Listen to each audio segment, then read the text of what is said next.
I'm a senior content writer. Let's talk about blogs. Blogs are a brilliant way to drum up traffic to a website and get seen. If you think about the amount of times you Google a question, it's probably a blog that gives you the answer.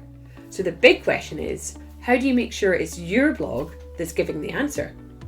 Your title and subheaders are a crucial factor in determining whether somebody's actually going to click on your blog, and that's because they're the first thing they're going to see.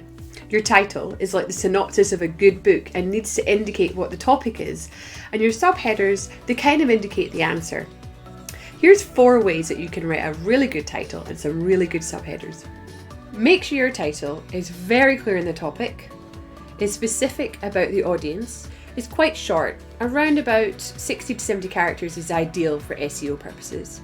And finally, show the reader they'll gain something. In this case, it's 5 actionable bookkeeping tips. Now, if your title can use 1 or 2 emotional words for impact, great, but be really conservative with that one. As soon as something starts to feel exaggerated or like clickbait, people tend to click away. When it comes to your subheaders, you want to make sure that if your reader just skim-read your blog, they could still walk away with a fairly good grasp of where you were going with it.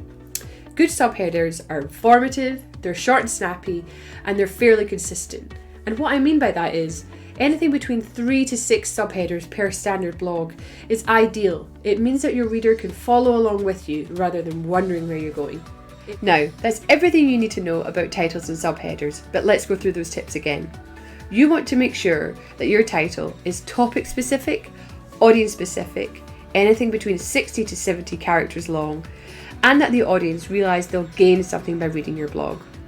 When it comes to your subheaders, you want to make sure that they are informative, short and snappy, and most of all, fairly consistent. Anything between 3 to 6 subheaders is great for a blog.